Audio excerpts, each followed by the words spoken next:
Recording in progress.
Hello, everyone. Hello.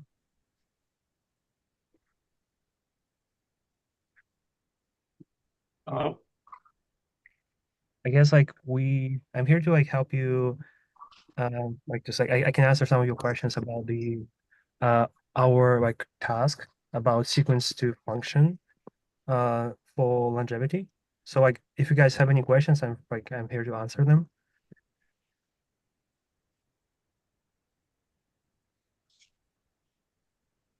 Hi. Hello, hi Ren. Hello. Thanks, Andre. Thanks for your time. Yeah, I had a couple questions. The first was I saw that in the rubric there's a 50-50 split on breadth and depth, so that's helpful to know. Could you give maybe more details about what would be an ideal balance? So for breadth, is that the total number of proteins cataloged, in depth? Is that the accuracy and detail of the annotations for a few key factors like OSKM? I guess I mean it was intentional that we split it into something because someone may try to uh go deeper into a few specific proteins they care about, which is fine. And at the same time, others may just try to go broad and create a tool that's more general for any protein you like. So I guess an ideal case is somewhere in between. So of course you don't go too deep into one factor or one protein. At the same time, maybe you don't you know try to annotate every single gene in the genome, because there's always limited time and money and resources that you can spend on testing any of them. I guess if you somewhere in between some sweet spot, you maybe can focus on some class of proteins, like a family, and go deeper on them. So just something that's you would, if you were to start a company on that and just go deeper, so that you could use that as your kind of competitive advantage, as something that would distinguish you from other competitors. For example, oh, I want to work on GPCRs and only that specific class of GPCRs that respond to some specific class of molecules.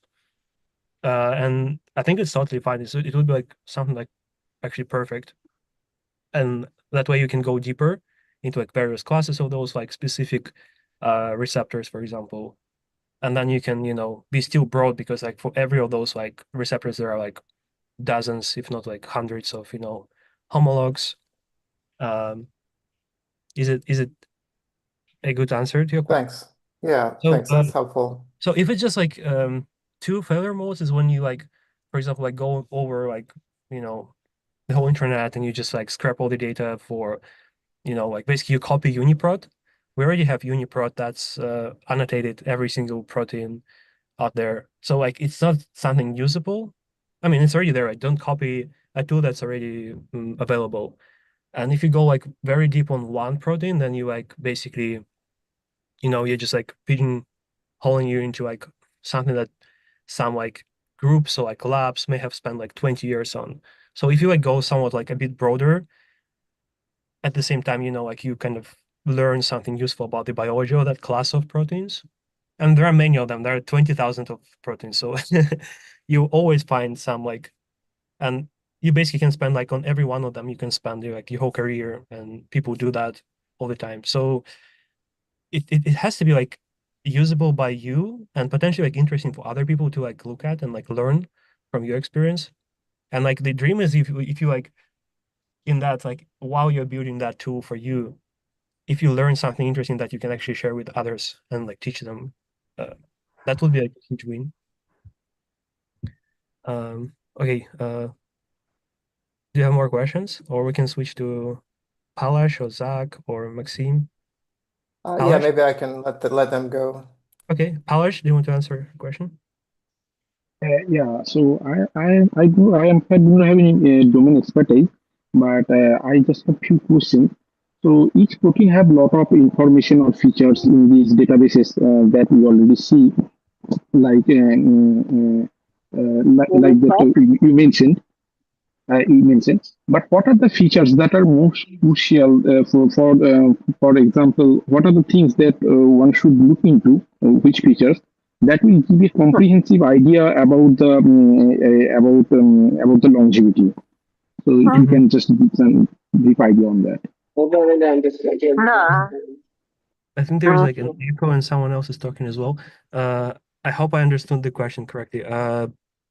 Basically, I'm asking like how we can link it to longevity, like how to focus on the proteins that are Yeah, related. yeah. So there are a lot of features. So what are the main features that we should look into it when we are constructing the agentic AI? Because these databases already have a lot of information.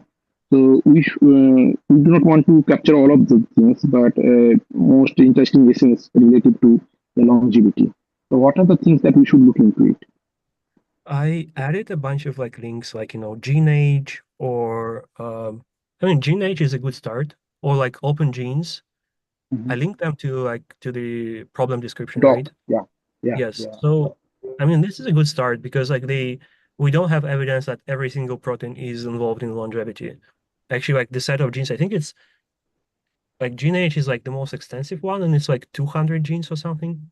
So it's not a huge number Mhm. to Yeah, start with. And of course, like as I already kind of mentioned before, don't try to copy like UniProt or some like huge database. It's not the point, right? Because they're like right. general purpose. You just enter like one protein, and they would be like there'll be information about everything that they could like Correct. scrap from the internet. But I guess in this case, you want to basically find the protein as a target, as an interesting target, Mhm. link, like that protein sequence to its function, and try Mhm. to understand like what specific like features of that protein were responsible for, that protein's like function in longevity. And you can do, like there are like IGF like one receptor, or like there are many like proteins that you kind of hear about all the time and like their own gene age. Mhm. And you can start with some of them like ApoE, ApoE like 2, Yeah. 4. There is a change in sequence, a human variant that's like responsible for longevity. Why is it so? Like how can you link it, and like how can you understand what feature that protein made it so special for longevity of like humans? So think about aging. You don't want to like build a tool that's already there. You don't Yeah. want to reinvent the wheel for sure. Um, Yeah. Okay. Yeah. Thank you. Thank you. yeah, thank you. Zach? Yeah, thanks for holding this session. Um, I was curious to learn a little bit more about the work you guys did with OpenAI around GPT-4B micro. In particular, like I've read the blog post, but just trying to understand like a little more about what the training data looked like in terms of the sort of. I know it said you fine-tuned 4.0 on protein sequences, biological text, and tokenized 3D structure data. Curious if that was all text data or if it was sort of like multimodal data as well. Also kind of curious if like, this sort of sequence to function uh, type task, like in your guys' case, were you sort of just you fine-tune the model and then you prompted it, you were just like come up with a better socks like in a chat console? Basically, yes. That's the dream, right? If you like uh pre-train your like or fine-tune your model enough, it would understand what you want to like to generate, right? You given enough context, it would know that, oh, this is, if you like, for example, take some function, like APE2, APE4, you know that APE4 is like, they vary in the sense like how they affect function. Like in this case, like longevity, which is like lifespan, but you can go like more fine-grained there. And basically, like if you have enough of the examples of like good and bad, then you can use some kind of like RL approach there. You just like you prompt it so that like generate more of these like good examples, and then it would just spit out something that's has a higher chance of working and like copying the same kind of function you care about. That's why it's kind of useful to have the database of like, if you know what's like this sequence is bad, this sequence is good, and there is some clear pattern that like you may be not able to like capture with your like human brain, the model is like good enough, and you have like enough example of that, it would understand what you want to extract. Um, so I guess Nice. like the pre-training data is basically like protein sequences, or basically like everything we could fit in there, interactions, structures, protein families, and that's like then like of course it's like proprietary, but like you can play a lot with the context window and how you like structure your prompt, because basically that's like the beauty of those models. Like the context window is so long that you can be very specific about what you want to like generate, and it would understand what you want to do. And how would you recommend representing structured data in text form? I mean, there are different ways to like tokenize structure if you want to go there, like pro tokens or like other approaches. But basically people just like, they tokenize the 3D coordinates and then use that as a like text token if you want to go there. Uh, it's I guess like we don't want to like reinvent AlphaFold. AlphaFold is already like good enough to predict Right. structure. Uh, that's why we're trying to focus on function. One potential caveat with like AlphaFold, that yeah, given the sequence of your protein, you can get the structure, but then like what do you do with that structure? Like how do you understand like what that protein does? Like if you change like some part of the sequence here, how would you transform it into like 10 years of extended human lifespan? Like those questions are just missing. And that's why I mean like don't over focus on like one modality like structure. Think more about like generating. You have like any protein, and biology does it like the same way, right? You have your DNA where you encode one protein, and then usually it has a very clear phenotype as a result, and like a very clear function that protein executes. So don't over focus on structure if it's not important for the like class of proteins you care about. That makes sense. Yeah. Maxime? Thank you very much. So I have a little bit more conceptual question about how this information is estimated to be implemented in the future. So it will be for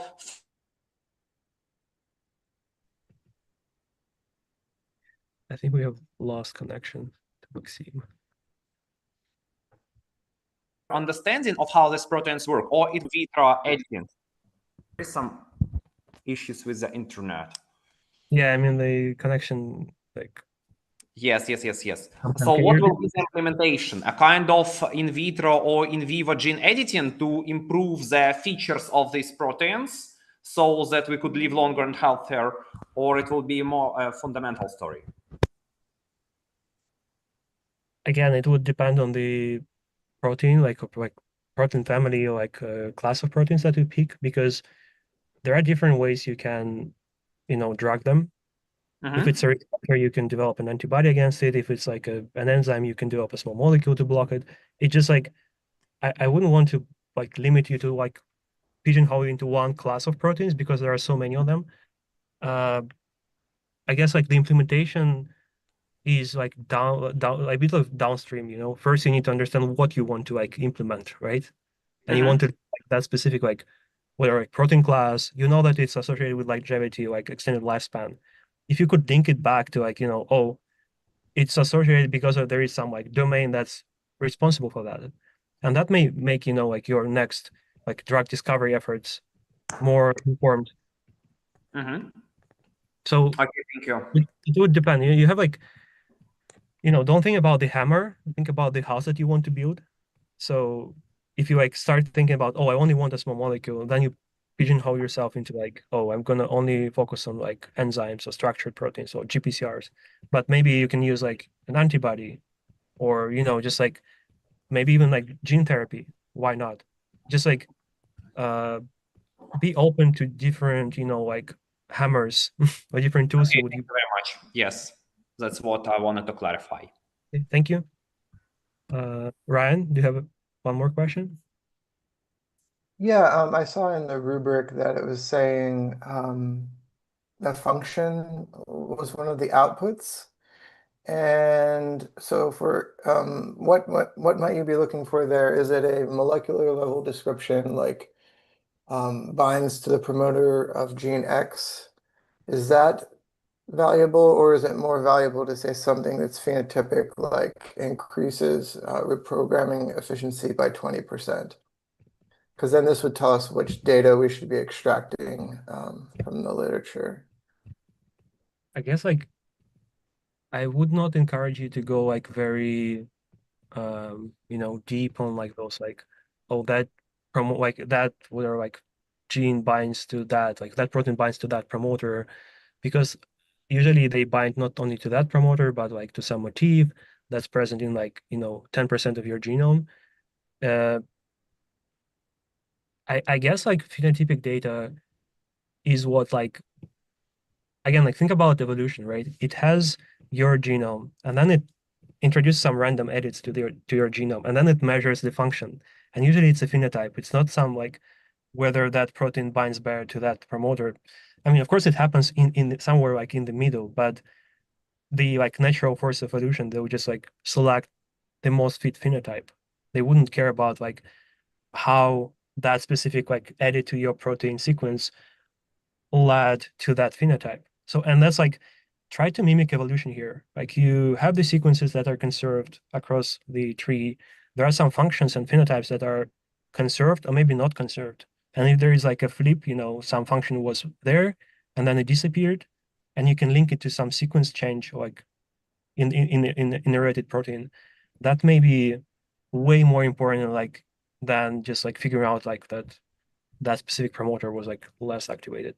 You can do it as well, but I guess like usually for most of the aging targets, we kind of like people talk about, we don't have like that precise information why they work. We know that like, you know, like the whales live longer because like, you know, P53 is like overactivated. What does it mean? Who knows? I mean, like elephants like are, you know, so large they don't have cancer like to like unexpected to the expected degree. And that's like, again, like you have some protein like P53, it has a sequence. And then like it evolves over like, you know, the tree. And you see that like, oh, these guys are giant and they don't get cancer. People are like smaller, but they do get cancer way more often. And like you can link those like phenotypes to sequences. And basically like, you know, evolution writes that code of like protein sequence code and language. And you can try to decipher that language from, but basically it's usually just like sequence to phenotype. It's not, you know, selection doesn't happen at the level of like promoters or gene expression levels. It just, it's not, it's in there, but it's like you can treat it as a, for most of the tasks, you can just like treat it as a black box that you don't care about. And you, but if you can, if like your function is linked to like something more specific, sure. I mean, why not? If you can explain why that specific promoter like, or like 10 times better binding to that specific promoter explains the phenotype, and there is enough data which you can find to prove that, why not? Okay, thanks so much.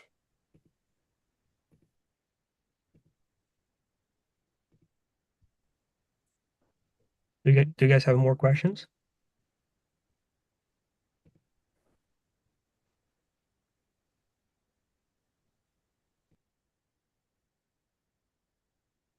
I mean, they can be like more technical or more abstract.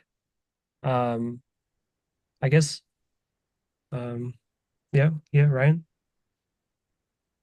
Basically, like, how are you imagining this will be used? Like I heard you say earlier, like imagine you're starting your own company.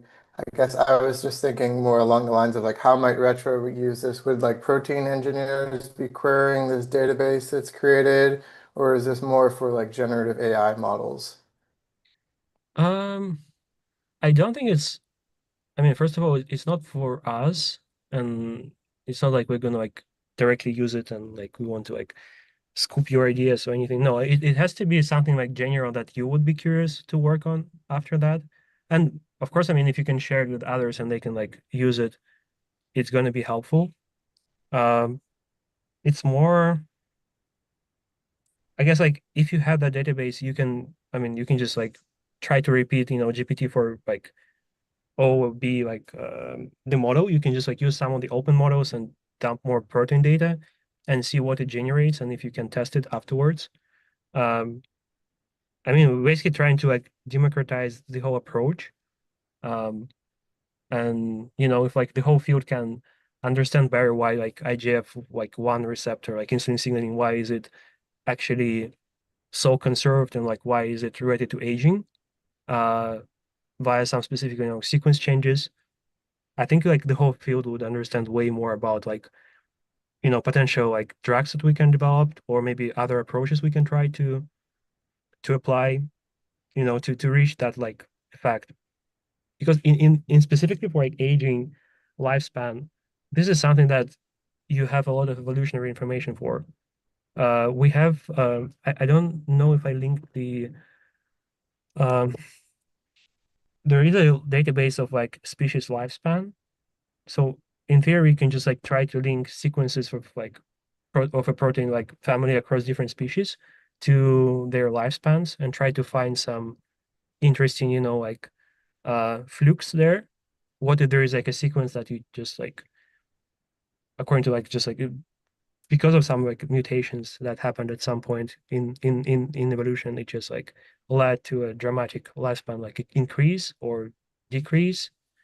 Um, I can add it, but I think maybe it's even gene age. Um, um,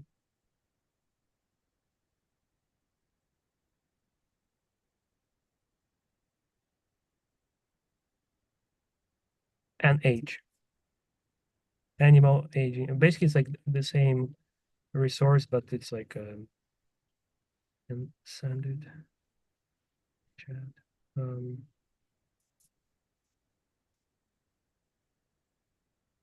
cool.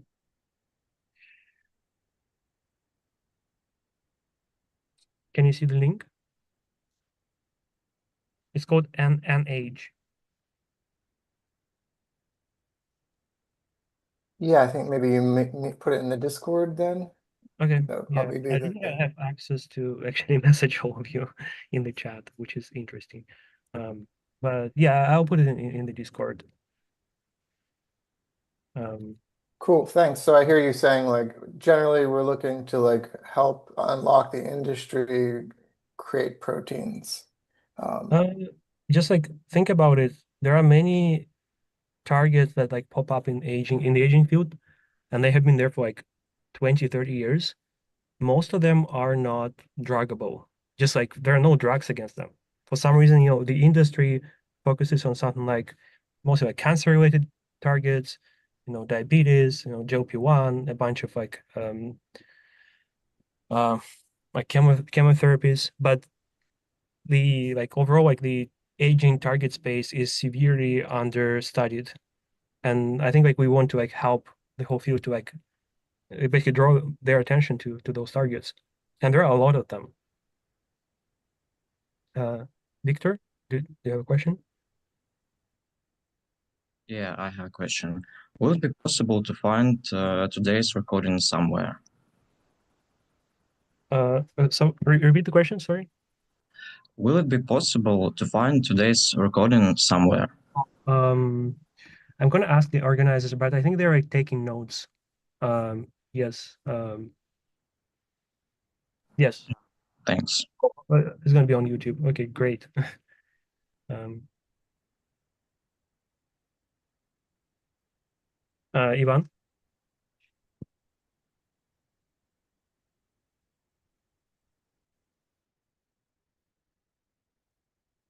do you want to ask a question?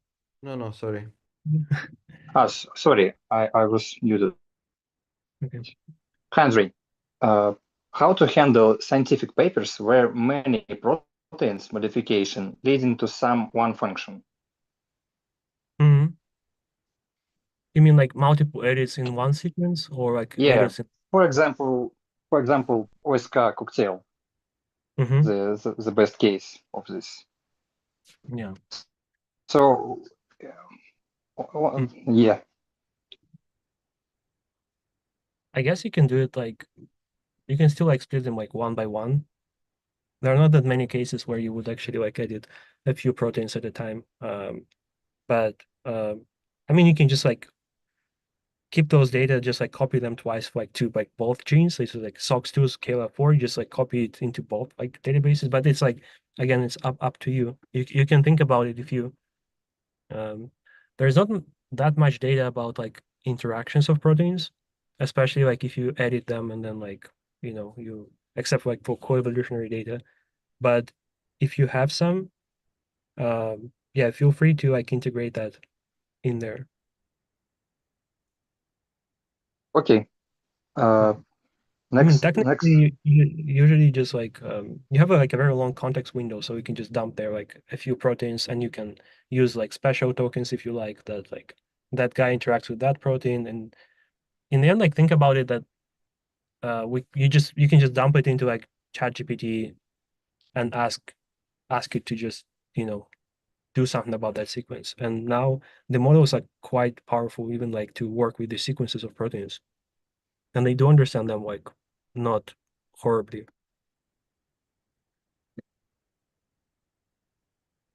Okay. The next questions. What about antagonistic pleiotropy for proteins? Yeah, I guess it's yeah,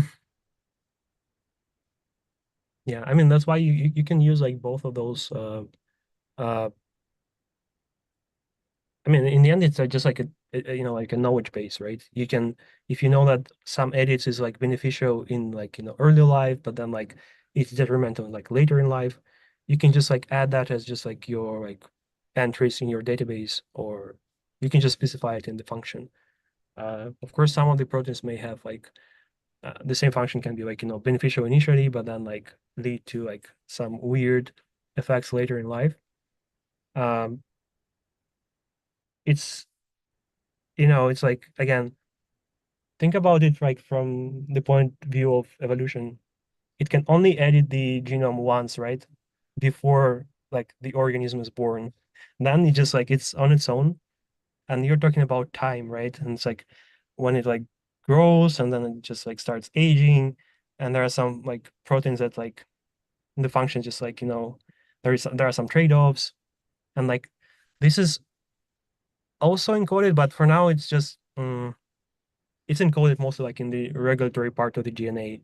And to not make your life even like harder, I think like the protein space is more tangible for now, or like druggable, like if you want to like phrase it that way. But the regulatory component, maybe we can reconvene in like 10 years from now and like think about DNA, how different like promoters, enhancers interact with like each other, introns and all of that stuff. But I don't think like the models right now even technically have enough context to even think about that.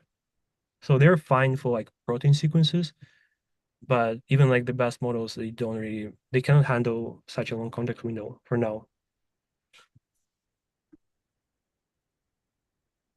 I hope I answered. So the best, your advice to ignore the bad part of No. Just not add it to your description, right? It's also a function. Yeah, of course it will be. But how about some quant metric? Positive or negative? It seems you advise for positive. because the first effect, it was positive. It depends, like also it kind of depends. If it was. Okay. It really depends on like how you would target that protein later. Because even if it's like, you can target after maturity or like during the development, you can change your like approach, right? If like the protein is beneficial originally, but then it kind of becomes detrimental, you can, add more of it in the beginning and then like remove it when you're getting older. It's not about the protein itself, it's about like how you use that protein, how you like target it and like when and what approach you pick. It's a bit like out of scope of the knowledge base. In the knowledge base, you just need to know that, oh, that protein is kind of tricky because you need to think about timing, when you dose, is it safe to use it like during development, or you can only use it, in adult organism. Yeah, if you have like some specific examples of like, if you want to focus on those genes, I think it's a good idea to like to think about how you like specify those like, counteracting behaviors. Okay, my last question. How to handle meta-analysis of protein research?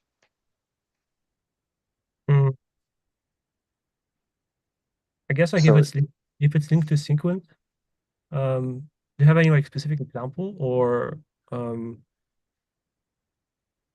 you specify a bit more? I can't, but I read your blog and you write about it someday. Okay. What if we have one past research and then we have many meta reviews of analysis? One of them support, other deny effect. Yeah, it's a good point. I guess like if you I would like prioritize, original experimental results as much as like as close as possible to the original, someone took a protein, either modified it or just like changed it, edited somehow in the mutant strain, or basically look at the papers with actually try things, not just like a review that explains how someone, did it like 20 years ago. Just like go back to the original paper, and usually you can track it down. Like if there is a review, you can just like follow the like, the thread of links and just go back to the original paper and use the original paper. And I would severely deprioritize reviews because they definitely skew.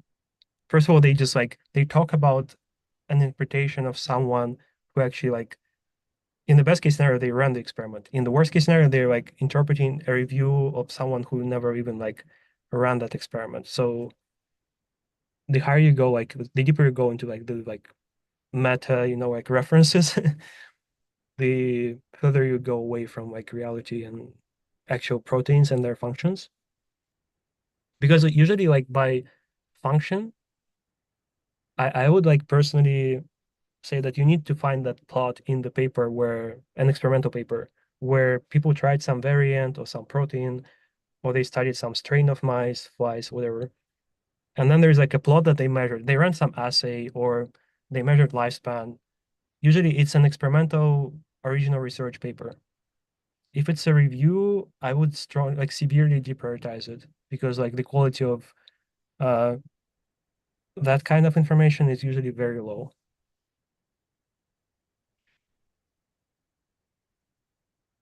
I have another question from Marina. Thanks. Thank you. Marina is asking about aging GWAS databases. Open GWAS, basically genome-wide association studies, from like DNA sequence or protein sequence to lifespan or some like traits. I think it's a good source, especially for human protein sequence data. Basically, it's like one of the best. I mean, you can use other like clinical databases like Nomad or CleanVar, where they just like aggregate all the GWAS, like all the variants, human variants, and they link them to function, which is in this case, some horrible disease or some syndrome, and they usually link that like that protein, there is an edit, or basically not an edit, but it's like there is a mutation, a variant that leads to a horrible consequence for that person. So it's actually it's like one of the best sources of functional information and like phenotypic information. And on those examples, you kind of see that, like the link from sequence to function is very direct. You edit one amino acid, the person is like suffering for the whole life. So like you definitely want to like prioritize like those databases. Another question there is, what key metrics do you want to include? I guess like it's up to you, but you definitely want to have the like exact sequence of the protein that people tested, linked to the exact kind of assay or function, clearly defined, and like if you can like even like extract the numbers or the plot, or even just like find the link to that plot somewhere, that would be perfect, because like that's like people would be able to like reuse many times afterwards. So like it would change for different proteins and like functions. So yeah, I would just recommend to like think for your specific like class of proteins that you focus on, and like how you want to visualize for like that function, and like for them. It definitely will change depending on the protein class. Oh, about the resources, I forgot to mention it. Nebius is providing a lot of credits. I need to find the link. I'm gonna send it. So basically, Nebius is providing it's a very long message. Okay,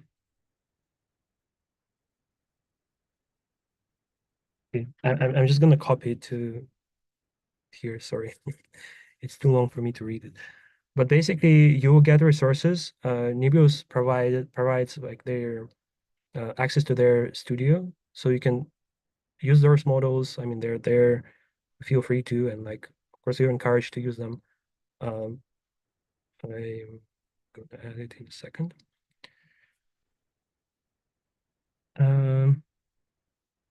Yeah, so basically LM API, you'll get it.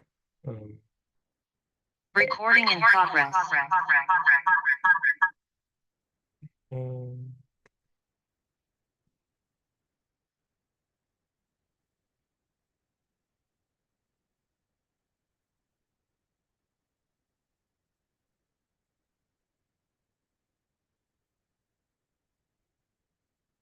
Are there any more questions?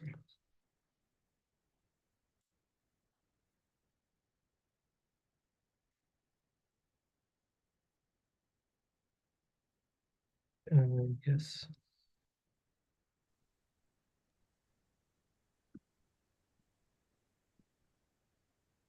I guess one more question for me. Once again about the GPT-4B micro.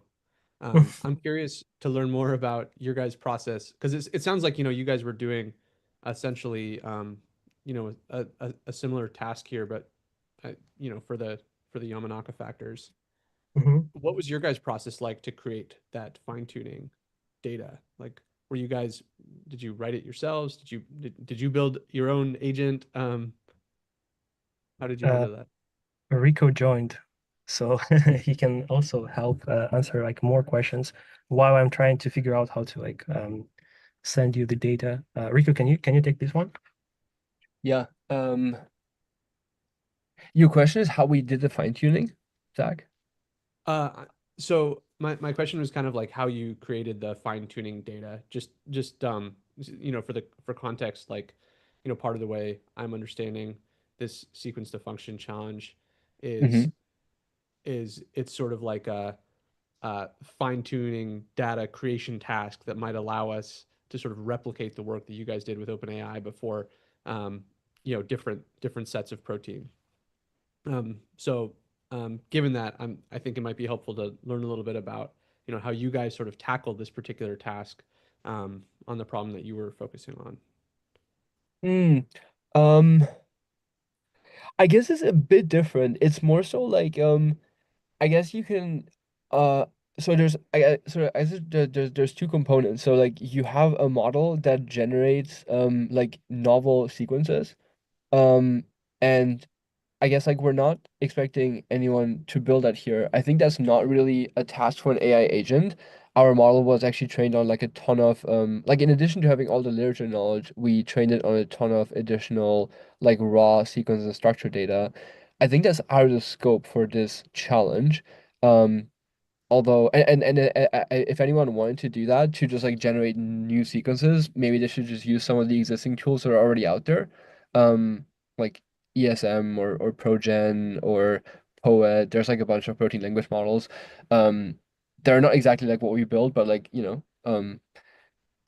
similar. But then I guess what we're interested in or what we think is a general like standing challenge for the field. Like when you look at Uniprod, you go to like any like SOX 2 Uniprod like page, and there would be a bunch of annotations from literature essentially where there would be like, well, if you mutate this amino acid, it has higher binding affinity to OCT4, which we know could help with reprogramming. Or this domain of SOX2 is a nuclear export signal. So like if you remove it, SOX2 will stay in nucleus for longer.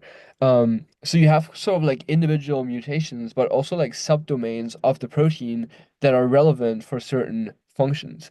And like sometimes they're not directly connected. Like maybe it would say like if you swap this domain, a paper has shown that it has higher binding affinity to OCT4. But then maybe they wouldn't have made the connection to the fact that this may help with reprogramming. So I think what would be an interesting challenge for the agent, and I think what should be like somewhat doable, is to basically make those connections because it already has read all literature. It has the ability to browse the web to collect all these papers and make some of these new connections. So I would say it's more so in the interpretation, and one could use this tool to like look at AI generated protein sequences and figure out like why they work the way they do, and that would alleviate the need for having to run a bunch of wet lab experiments where you like literally like mutate all the like changes individually and then run experiments for all of them.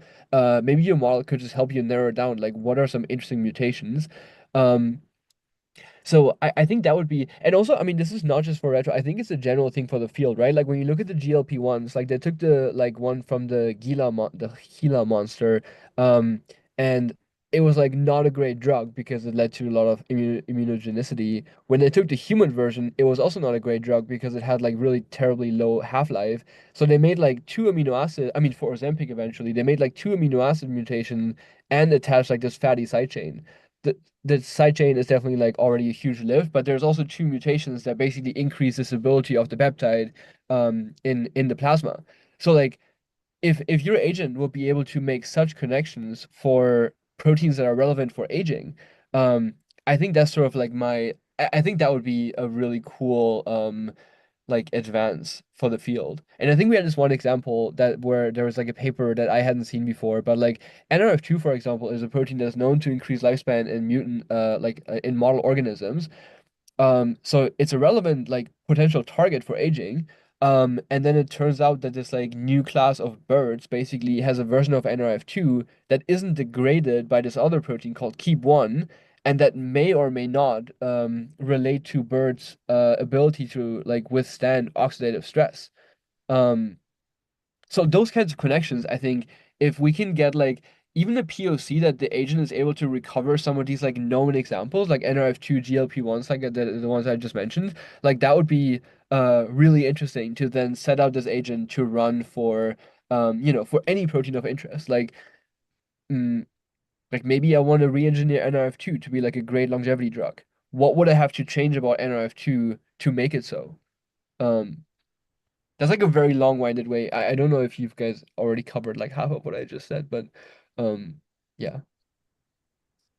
No, we No, haven't. that's very useful. Thanks. There's another question from Marina.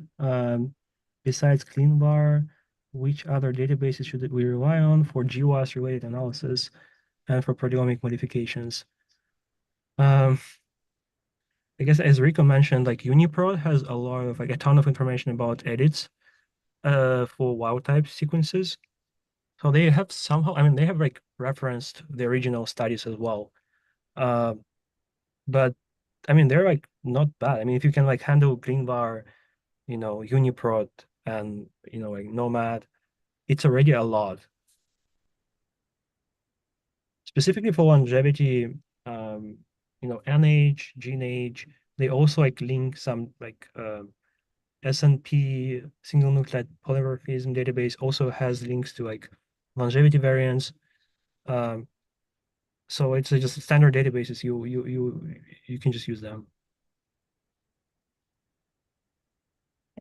Do you have more questions?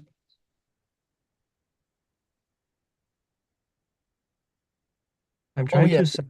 And the reason we had linked the Future House example is because I guess we have like what 3 weeks, which is a good amount, is a decent amount of time. But like I guess ideally you don't just have to start from scratch. And I sort of like my take was that Future House's pipeline for creating Wikipedia style articles for all of the human genes that don't already have them, I think it's essentially a working pipeline.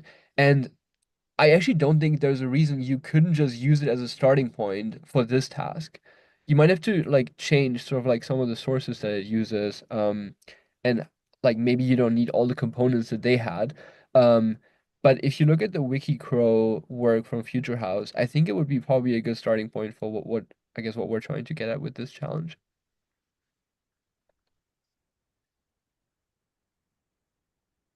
Regarding the access to like Nebius infrastructure, I'm gonna send it to Discord and all the information that's like related to like the resources you can have and like you can use and you should use.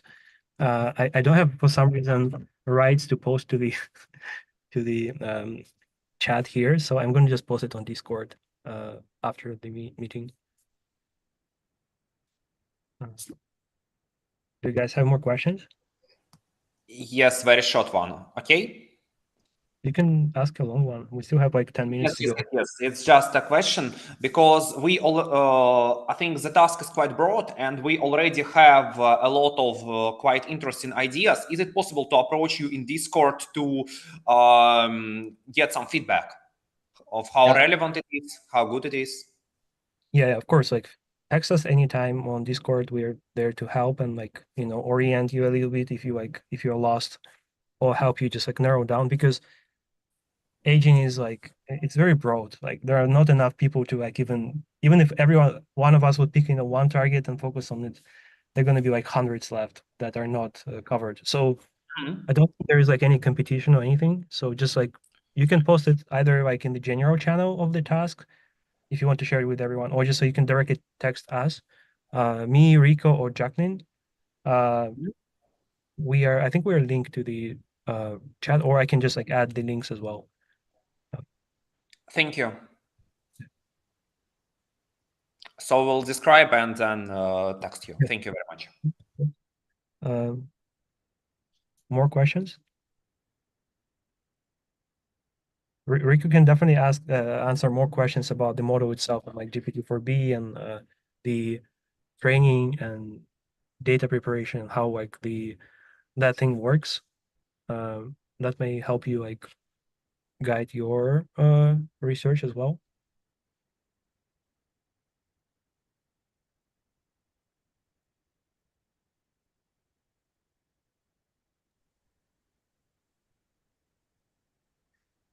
We can give you like 1 minute. If there are no more questions, we can, I guess, start working, get back to work. Sure. Maybe one more question for me. Okay. I'm curious if like since the 4B stuff, you guys have done any like similar experiments with reasoning models, and whether you found, if so, like whether you found like the reasoning traces to be informative, in themselves. Just given that like, the thesis here is like these models are able to put together these connections that we can't like come up with. It seems like maybe the reasoning traces would be valuable. themselves? Honestly, Yeah. sometimes. Like we like I had a couple of examples where like for example, like for this NRF2 thing that I mentioned, like the birds version, you could feed it the bird and the human version, and maybe like use some tools to annotate like certain domains. Like you could just use Uniprot, right? Like you just export all the Uniprot annotations for the human and bird NRF2, and then you give it to. I haven't actually tried it with the new like GPT-5. Also, I guess questionable how much of an improvement it is over O3. I think I did put it into O3. I'm just like, okay, like what is difference between the two of them, and what kind of benefits would one of them have for like age-related like assays you might want to run, like an oxidative stress. I guess you wouldn't mention oxidative stress because you want it to figure it out itself, but like you could say like for an age-related readout, and then I guess the model has to make a connection like age-related readout, people do oxidative stress assays, like and then figure out what part of the like sequence may help with that assay. And sometimes, like I would say, like you definitely have to run it a couple of times. Like maybe you run it like 10 times, and maybe the model would get it right like once. Um, but it also depends on kind of like the sequence, right? Like maybe um certain like protein comparisons are more supported by literature. Um, and you definitely need to like tweak your prompt and like what kind of other information you give it. Um, but it does come up with interesting information for sure. Like we've had examples in-house where we've had like our in-house generated sequences and we're like, how do they work? We don't want to run a massive experiment to test all the substitutions that we made. And then it came up with interesting hypotheses um, as to like why some of our GPT-4B generated sequences are better than wild type. Um, Super cool. Thanks. And there's a ton of information. People have run so many experiments like editing, like swapping domains, just like almost like for every single like protein you can think of. There is most likely like 10 papers that 20 years ago tried to like edit that and just like they were trying to figure out the function of those like proteins.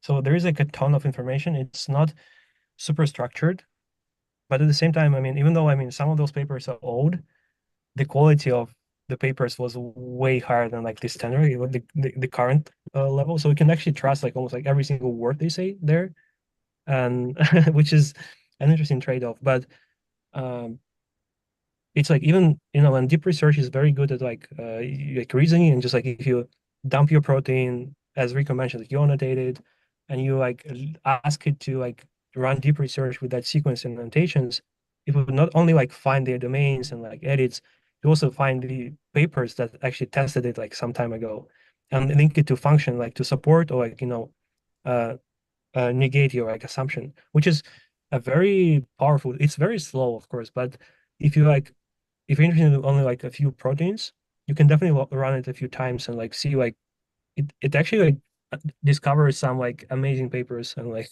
results sometimes, which is like it's nearly impossible to like even like find them on like Google or like Google Scholar. If you like try to just use keywords, it wouldn't work. It's just like they're so like they're not cited well because they're too technical, but then like they're like they would test exactly what you care about, and I think that's like the beautiful thing about those models right now.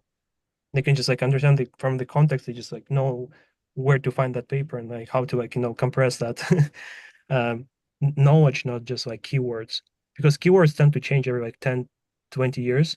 The field just like changes, renames everything, and then even some of the genes they just like change names every like now and then, and like by simply like searching for a gene, most likely you would not find all the papers about the gene because like the like 20 years ago, it was like they didn't even know how to name it properly.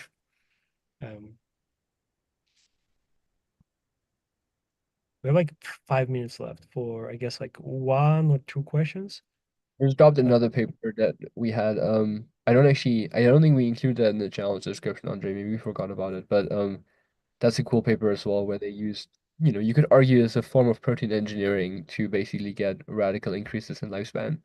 So I guess, yeah, like we do believe this task is like feasible. I mean, maybe not like the end form of it where you can give it any protein and it would figure out like all the literature on all the domains that you could swap.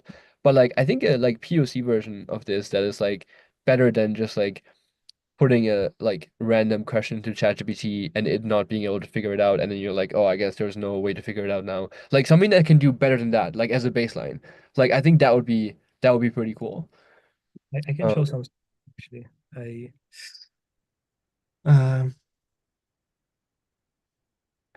gave a talk like 2 weeks ago in Stanford about that, but basically we always use it, that example because it's cool. And I even like work with like Robert Schmuckler-Rees. At some point we have a paper together using those mutants. The cool thing there is that like there is an age 1 gene in worms. It's like PI3K. It's a kinase in the insulin signaling pathway. And it's a like huge and interesting result here that if you take that protein and you introduce one mutation that basically knocks it out, I mean, it's basically becomes dysfunctional, you extend the lifespan by 2x. But if you like cut 2 of the domains, it's still dysfunctional, but in a different way. And then you basically extend the lifespan by 9x. And then, it's a very interesting kind of use case where you just cannot, achieve the same effect by using small molecules or just like overexpressing the gene or just removing it completely. It's something about like how you change the sequence of that protein dramatically affects, the lifespan. Of course, it's like an anecdotal example, but it's just like something that I guess like inspired us at some point, like to even like look into all that. And I think it's a very powerful, story, which I encourage you to read and to think about that.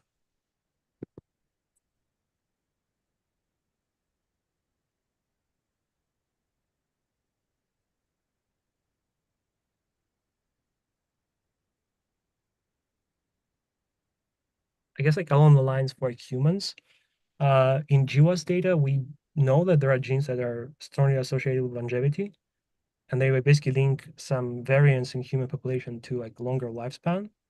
And that's exactly what like the things like the kind of things that we kind of care about, right? There is something there that's naturally just like distinguishes people who would live longer versus like those that would live like shorter.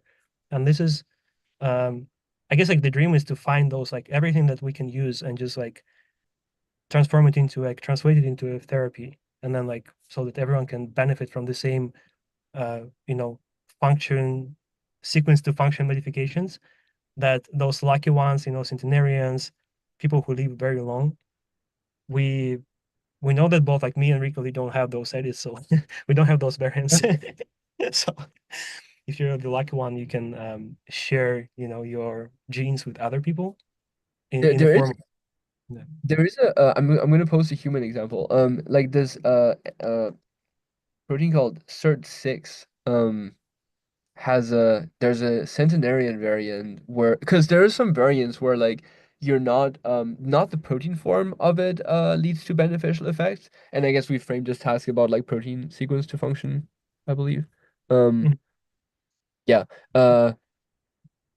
more broadly gene sequence to function as well, but like this is an example where there's like a direct mutation in a protein that leads to like higher chances of getting to like centenarian.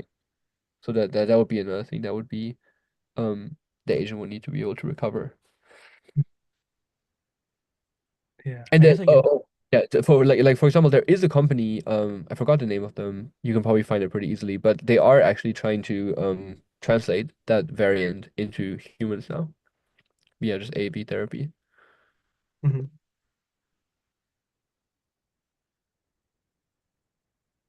Yeah, I guess like in this case, it's interesting that it's an enzyme. There's like one edit, and it changes the function of the enzymes to some degree that it affects, like a full like cascade of other, pathways downstream. And overall, the thing extends lifespan. So, because there was a question about, the promoters, so like very like low level binding data on like, how that thing binds the promoter. But if you like have the whole cascade that leads to phenotype and like related to aging, there are not that many of those. Like, I guess I can list like, I don't know, 5 to 10 of them. IGF-1, insulin signaling, sirtuins, and like what Rico mentioned, it's like all kinds of like stress response, oxidative stress, NRF2, GLP-1, while like carry restriction kind of pathway. So there are many examples where sequence is critical for function and it's linked to aging in like a very tangible way. And I think we should try to extract that information for like our like own benefit. I mean, as like humanity. Cool. I think we're like right on time. Thanks for all the questions, and I guess like good luck. I'm gonna post some info about the resources, how you can access the LLMs that Nebius provides in Discord. So I'll keep you posted. Cool. Thank you. Thank you, guys. And Thank you very much. Bye. Very Thank you. excited. Bye. Thank you. Bye. Don't hesitate to reach out.